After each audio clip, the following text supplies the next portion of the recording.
ሰላም ጤና ይስጥልኝ ዶክተር ዮናስ ቤተሰቦች እንደምን አላችሁ? ዛሬም እንደተለመደው በአንድ ጠቃሚና አስተማሪ ሐሳብ ተገናኘን። በዛሬ ፕሮግራሜ ምነግራችሁ ማር መቀባት ለፊታችሁ ለቆዳችሁ የሚሰጠውን ጠቀሜታ ነው ምነግራችሁ። በነገራችን ላይ በተለይ ማታ ስትተኙ ማር ተቀባብታችሁ ብተኙ ለሰውነታችሁ ለቆዳችሁ ውበት ለስላሴ ከዚህ ከቆዳ ጤና ጋር ተያይዞ በጣም በርካታ ጥቅም ይሰጣቸዋል። ስለዚህ እስቲ ማርን ከመመገብ ባለፈ ደግሞ ለቆዳችን ለውበታችን እንዴት አድርገን መጠቀም እንዳለብን ማር ብንቀባ ውበታችን ምን ያህል እንደሚጨምር በዚህ ቪዲዮ እናያለን ማለት ነው። አብራችሁን ቆዩ። ለቻናሌ አዲስ ከሆናችሁ ሰብስክራይብ አድርጋችሁ ቤተሰብ ሁኑ። ሄድ መረጃም ላይክ ሼር አድርጋችሁ ሌሎችም ጋር እንደዚሁ ደርሶ እንዲማሩበት አጋሯቸው። በቀጥታ ወደ ሐሳባችን እንግባ።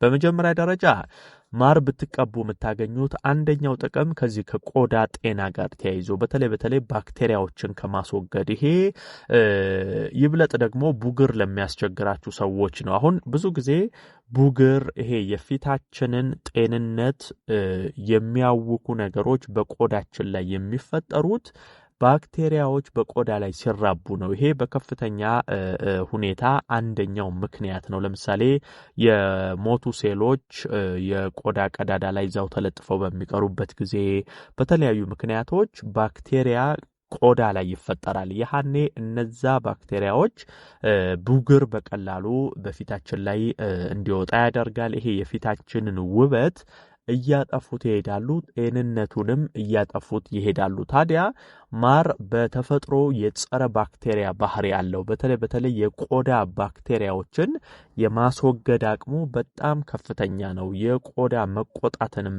የቆዳ እብጠቶችን እንደዚህ አይነት ነገሮችን በከፍተኛ ሁኔታ ይከላከላል። የጸረ ባክቴሪያ ጸረ ፈንገስ አይነት ባህሪ ስላለው ማር እነዚህን ችግሮች ይቀርፋል። ስለዚህ በተዘዋዋሪ ለቆዳ ጤንነት ይረዳል ማለት ነው። ከውበት ባለፈ ጤናማ እንዲሆን ያደርጋል። ባክቴሪያዎች ከቆዳችን ላይ እንዲወገዱ ያደርጋል። ስለዚህ አንዱ የማር ጥቅም ባክቴሪያን ከቆዳ ላይ ማስወገድና ከሱ ጋር ተያይዘው የሚመጡ እንደነ ቡግር፣ የቆዳ መቆጣት፣ እብጠት እንዲህ አይነት ነገሮችን ይቀርፍልናል ማለት ነው።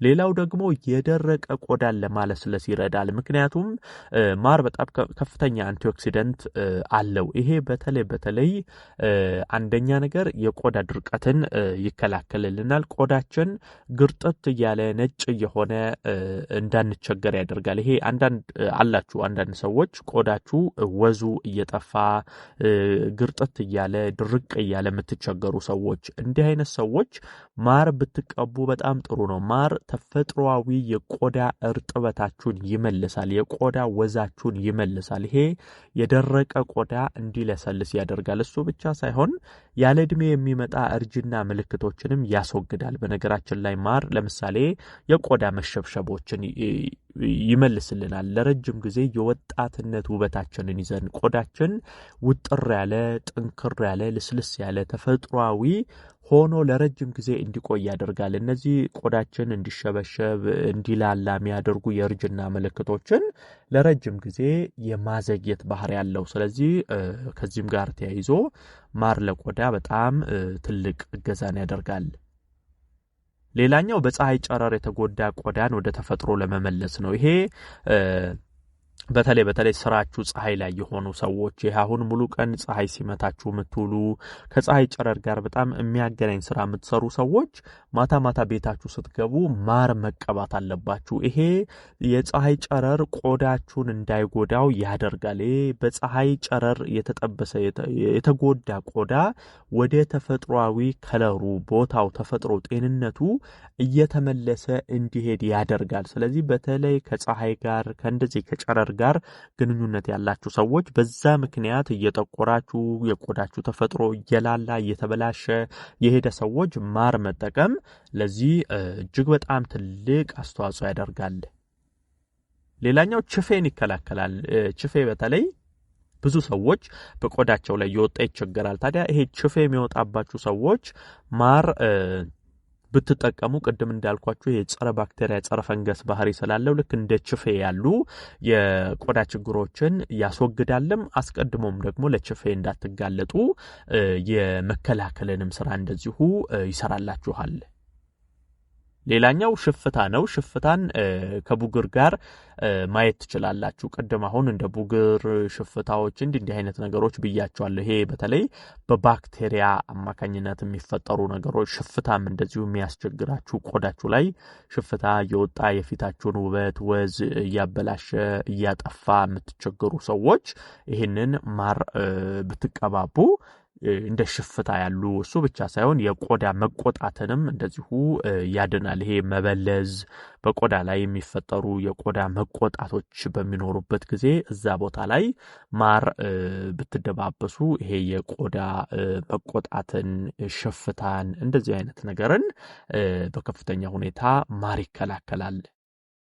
እንግዲህ እነዚህ በተለይ አሁን የነገርኳችሁ ማር ለቆዳችን ብቻ የሚሰጣቸውን ጠቀሜታዎች ናቸው። በነገራችን ላይ ከዚህ ቀደም ይሄ ለሰውነታችን ደግሞ ማር ምን ጥቅም ይሰጣል የሚለውን ራሱን ችሎ ሌላ ቪዲዮ ሰርቼላችኋለሁ። ማር ለበርካታ የሰውነት ክፍሎች በጣም ትልቅ ጥቅም አለው። ዛሬ ቆዳ ላይ ብቻ ተኩሬ ከዚህ ከውበት ጋር ከቆዳ ጤንነት፣ ከቆዳ ጥንካሬ፣ ከቆዳ ውበት፣ በቆዳ ላይ ካሉ ችግሮች ጋር አያይዤ እነዚህን ሀሳቦች ነገርኳችሁ እንጂ ከቆዳ ባለፈ ደግሞ ወደ ውስጣችን የተለያዩ የሰውነት ክፍሎቻችንን ማር በጣም እገዛ ያደርጋል።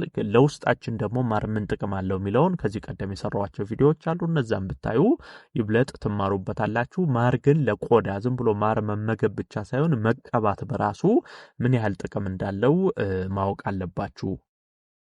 በነገራችን ላይ ማር ስትጠቀሙ አንዳንድ ነገሮችን ልታውቁ ይገባል። ለምሳሌ ምንም ያልተጨመረበት ኦርጋኒክ ማር መሆን አለበት። አሁን ይሄ ጥቅም እነዚህን ይሰጣችኋል ስላችሁ ይሄ ያገኛችሁትን ገበያ ላይ ያሉትን ሁሉ ማር ተገዝቶ መቀባት ማለት አይደለም። ኦርጋኒክ ተፈጥሯዊ መሆኑን እርግጠኛ ሆናችሁ መጠቀም መቻል አለባችሁ።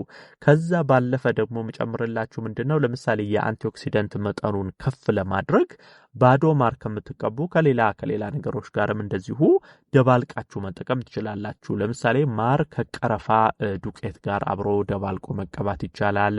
ማርን ከእርድ ጋር የእርድ ዱቄት ፈጭታችሁ ከእርድ ዱቄት ጋር ለውሳችሁ አብሮ መቀባት ትችላላችሁ። ስለዚህ እንደዚህ ደግሞ ብትቀቡ ይብለጥ የአንቲኦክሲደንት መጠኑን ከፍ ስለሚያደርገው ውጤቱንም በአጭር ጊዜ ታዩታላችሁ፣ ጠቀሜታውንም መጨመር ትችላላችሁ። ከዛ በተረፈ ማወቅ ያለባችሁ ፊታችሁን በደንብ አድርጋችሁ ታጥባችሁ ነው መቀባት ያለባችሁ። ስትቀቡ ብትችሉ ጸጉር፣ ጺም፣ ቅንድብ እንዲህ አይነት ቦታዎች ላይ ባይነካችሁ ጥሩ ነው። የፊት ቆዳችሁን ብቻ ብትቀቡት የተሻለ ነው። ይህን መረጃ ላይክ ሼር አድርጋችሁ ለሌሎችም አጋሩ። ለቤት አዲስ የሆናችሁም ቻናሌን ሰብስክራይብ አድርጋችሁ ቤተሰብ ሁኑ።